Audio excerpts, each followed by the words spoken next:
Assalamualaikum warahmatullahi wabarakatuh. Halo kawan pajak, kembali lagi bersama saya Valentina Simalango Dan saya Akbar Hade. dalam acara Rusi, Rumpi seputar informasi perpajakan.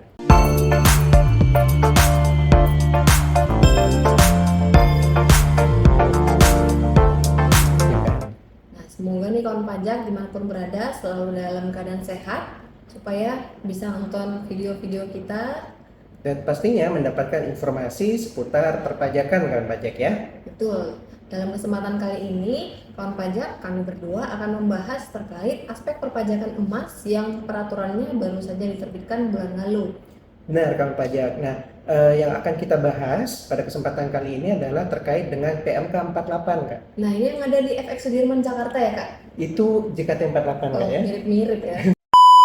Mirip-mirip Kak ya. Nah, yang akan kita bahas kawan pajak pada kesempatan kali ini adalah PMK 48 Peraturan Menteri Keuangan Nomor 48 Tahun 2023 ya, yang judulnya nih Kak ya, kita baca judulnya ya, tentang pajak penghasilan dan atau pajak pertambahan nilai atas penjualan atau penyerahan emas perhiasan, emas batangan, perhiasan yang bahan seluruhnya bukan dari emas, batu permata dan atau batu lainnya yang sejenis, serta jasa yang terkait dengan emas perhiasan, emas batangan, perhiasan yang bahan seluruhnya bukan dari emas dan atau batu permata dan atau batu lainnya yang sejenis yang dilakukan oleh pabrikan emas perhiasan, pedagang emas perhiasan dan atau pengusaha emas batangan.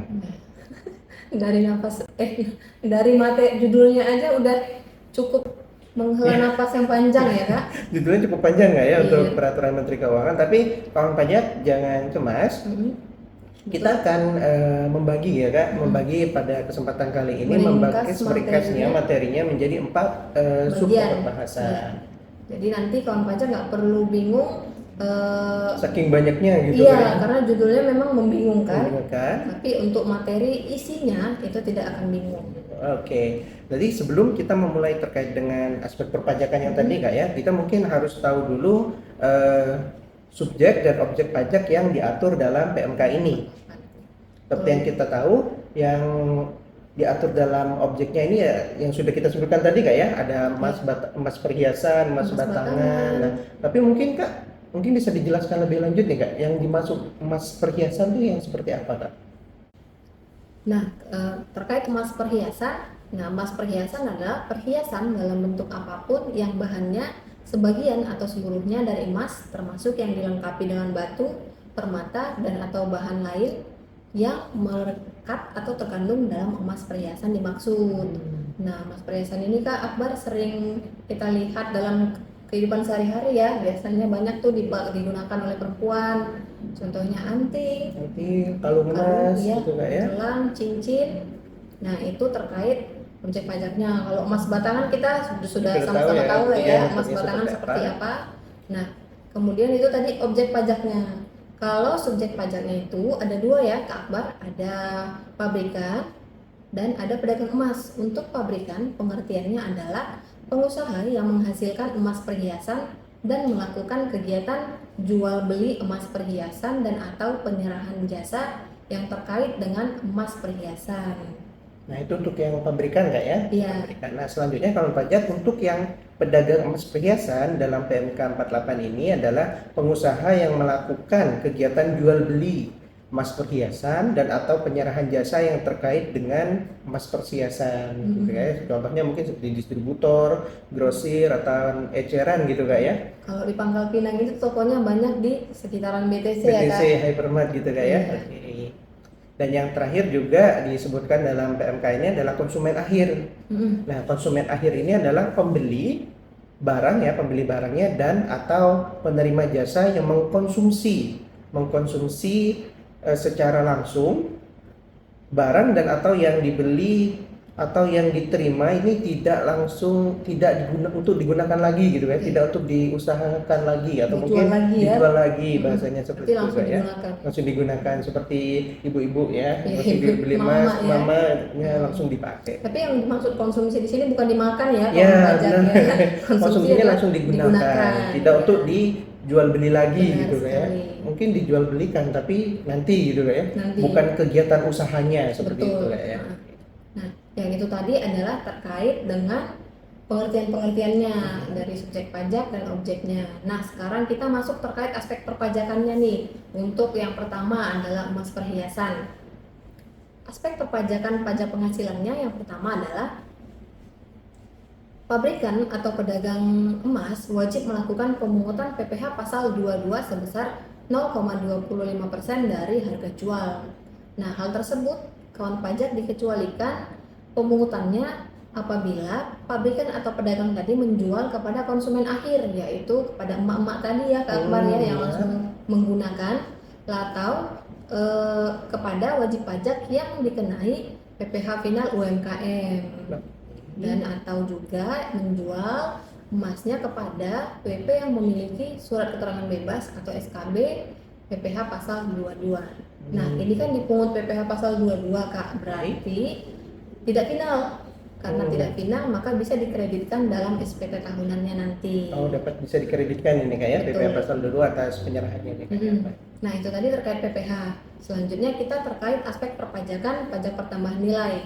Untuk ini dibagi dua ini Kak Akbar. Untuk PKP pabrikan, nah PKP pabrikan wajib memungut PPN dengan besaran tertentu sebesar 1,1% dari harga jual apabila penyerahannya dilakukan kepada pabrikan lainnya dan pedagang. Kemudian untuk penjualannya atau penyerahannya kepada konsumen akhir dikenakan PPN dengan besaran tertentu 1,65%. Nah, berarti 1,1% dan 1,65%. Atas hasil produksi sendiri Kak ya? Iya, atas hasil produksi sendiri. Kemudian untuk PKP pedagang, nah ini wajib memungut PPN dengan besaran tertentu sebesar 1,1% dari harga jual apabila dia menjual atau menyerahkan emas perhiasan kepada pedagang lainnya dan atau konsumen akhir dalam hal PKP ini memiliki faktur pajak lengkap pada saat perolehan emas tersebut.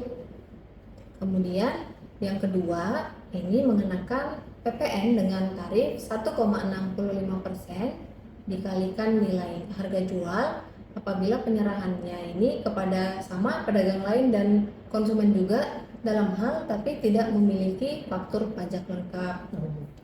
Jadi ini cukup jelas ya Kak, kalau misalkan kita punya emas kemudian kita emas tersebut memiliki faktur pajak lengkap, maka pada saat penyerahan nanti dikenakan tarif 1,1%. 1,1 baik ya. Kalau tidak lengkap faktur pajaknya berarti dikenakan tarif 1,65%. Saat pembeliannya itu kayak. Iya, pada saat pembelian pertama kali emasnya.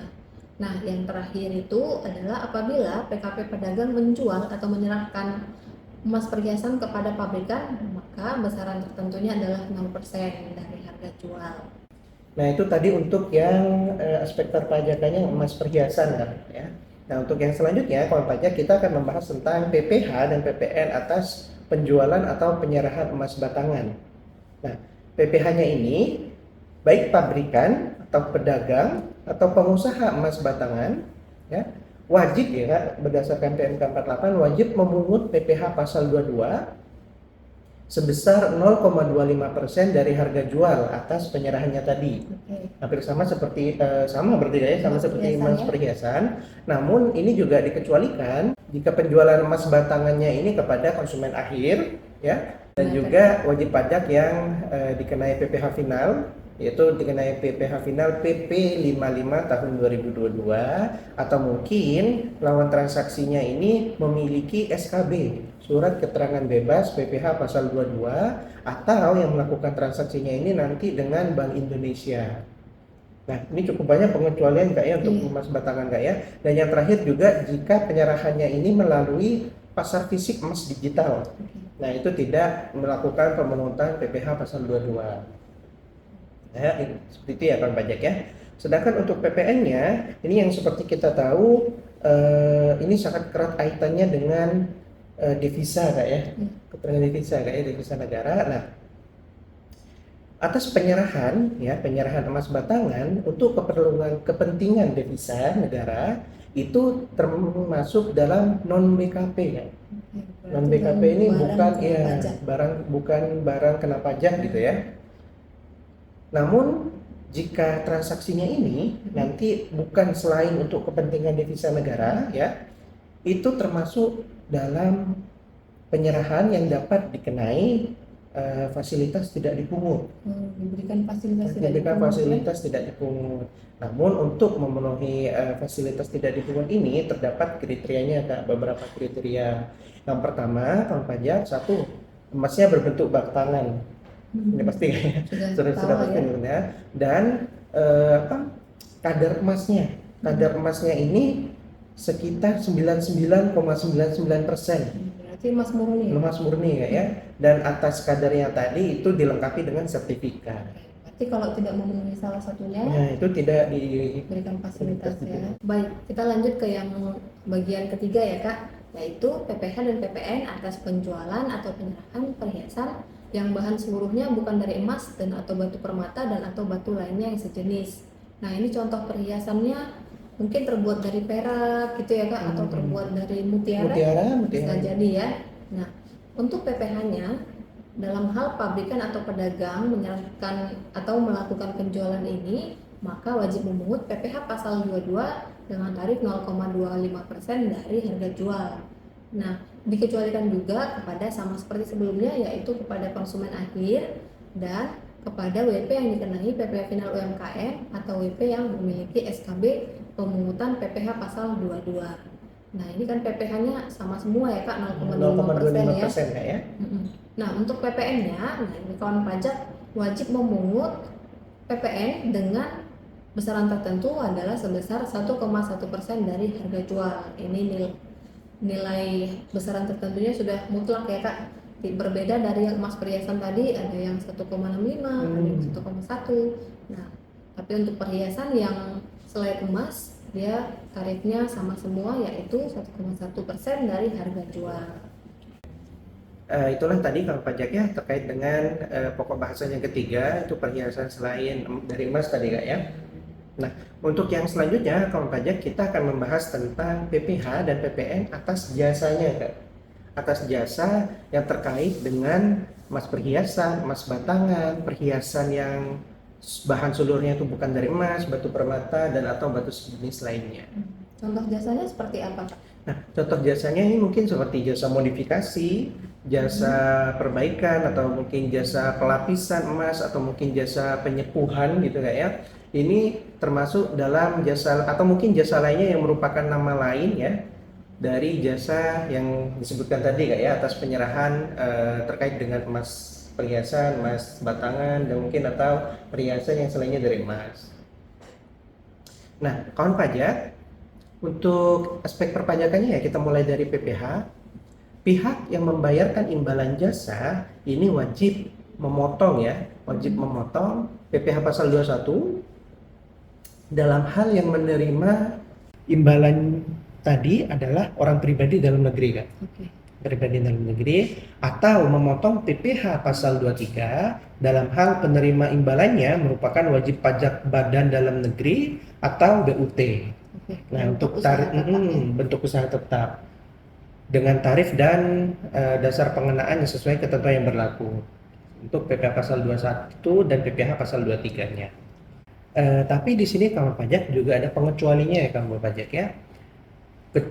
Pengecualinya ini untuk wajib pajak dalam hal yang menerimanya ini sudah dikenai PPh final ya, PPh final UMKM yang disertai dengan surat keterangan surat keterangan PP 55 tahun 2022. Atau mungkin penerima imbalannya ini memiliki SKB kan ya, surat keterangan bebas dipotong PPh pasal 21 atau PPh pasal 23.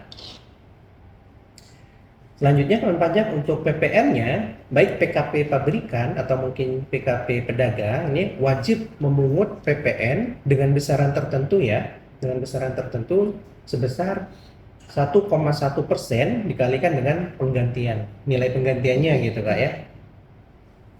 Tarifnya sama ya Kak? Tarifnya sama seperti yang tadi, 1,1%. Baik, kawan pajak, itu adalah 4 pokok bahasan yang ada dalam materi PMK 48. Nah, semoga nih kawan pajak bisa mengerti, bisa memahami apa yang sudah kami sampaikan agar dapat melakukan kewajiban perpajakannya terlebih untuk pedagang dan pabrikan Emas Kak ya. iya emas. Nah, terutama di KPP Tapi di Pangkal Pinang lumayan banyak cukup juga banyak ya juga ya pedagang pedagang emas. Semoga dapat mengerti dan melakukan kewajiban perpajakannya dengan benar. Nah, namun jika masih terdapat pertanyaan nggak ya, atau mungkin ada case-case tertentu, kawan pajak dapat menghubungi KPP terdaftarnya nggak ya untuk melakukan konsultasi, atau mungkin ada pertanyaan dapat ditanyakan, atau juga kawan pajak dimanapun berada ini dapat melakukan telepon saja nggak ya, konsultasi nanti bisa via telepon juga ke 1.500 200 ke kering pajak ke ya, kering Kak? pajak, benar Kak. Jangan lupa juga kering pajaknya hanya berlaku di jam kerja. Di jam kerja Kak ya. Terima kasih buat kawan pajak yang sudah menonton Rusip kali ini. Sampai ketemu di Rusip selanjutnya. Ya, Assalamualaikum warahmatullahi wabarakatuh. Bye bye.